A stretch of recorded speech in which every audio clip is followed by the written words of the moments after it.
জুলাই সনদের পূর্ণাঙ্গ খসড়া চূড়ান্ত হয়েছে বলে জানিয়েছেন জাতীয় ঐকমত্য কমিশনের সহসভাপতি ডক্টর আলী রিয়াজ। এটিএন বাংলাকে দেয়া একান্ত সাক্ষাৎকারে তিনি আশা করেন রাজনৈতিক দলগুলো মতামত দিলে দ্রুত স্বাক্ষর হবে সনদ। যেসব বিষয়ে মতপার্থক্য রয়েছে তা জুলাই সনদে উল্লেখ থাকবে বলেও জানান তিনি। জুলাই সনদের আইনি ভিত্তি কি হবে এ বিষয়ে বিশেষজ্ঞদের মতামত নেওয়া হচ্ছে বলেও জানান আলী রিয়াজ। ইমদাদুল্লাহ বাবু রিপোর্ট।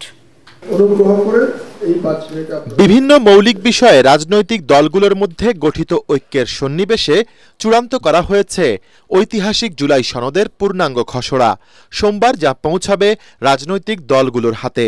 ঐকমত্য কমিশনে দলগুলোর সাথে আলোচনার জন্য আসা বিষয়গুলোর মধ্যে প্রথম পর্বে ৬২টি আর দ্বিতীয় পর্বে ২০টি বিষয়ে ঐক্য হয়েছে। বসুন্ধরা টিস্যু, অশুদ্ধতার বিরুদ্ধে এক বিন্দুও ছাড় নয়।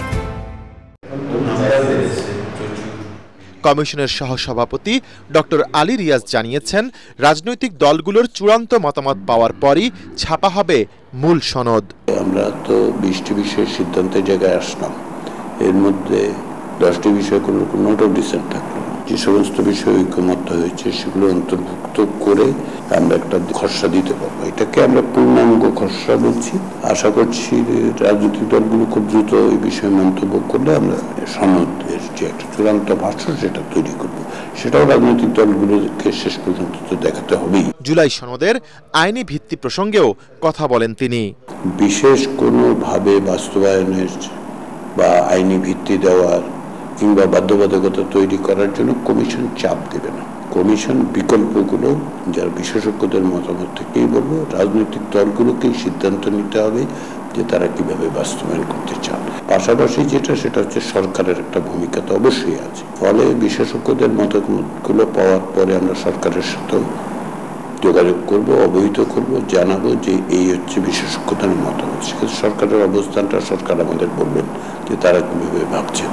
তবে সবকিছু ঠিক থাকলেও এতে স্বাক্ষর নিয়ে এখনো কিছুটা চ্যালেঞ্জ রয়ে গেছে বলে মনে করেন কমিশনের সহসভাপতি। আমরা আশা করি যে রাজনৈতিক দলগুলো দ্বিতীয় যে খসড়া, সেই খসড়ার বড় রকমের পরিবর্তন, সংশোধন বা সংযোজন কথা বলবেন না। এখন সামনে চ্যালেঞ্জ সেটা হচ্ছে যে এইটাকে স্বাক্ষর করা। সকলে সনদের মধ্যে উল্লেখ থাকবে যে কোন কোন বিষয়ে কোন কোন দলের নোট অফ ডিসেন্ট আছে। এটা সুস্পষ্টভাবে ঐতিহাসিক একটা ডকুমেন্ট হিসেবে সেটা থাকা দরকার। ফলে কাজ শেষ না হওয়া পর্যন্ত প্রতি মুহূর্তকেই চ্যালেঞ্জ মনে হচ্ছে। জুলাই সনদ চূড়ান্ত করতে এ পর্যন্ত ৩০টি রাজনৈতিক দল ঐকমত্য কমিশনের সাথে আলোচনা করেছে, যা দেশের ইতিহাসে বিরল ঘটনা বলে মনে করছেন সংশ্লিষ্টরা। ইমদাদুল্লাহ বাবু, এটিএন বাংলা, ঢাকা।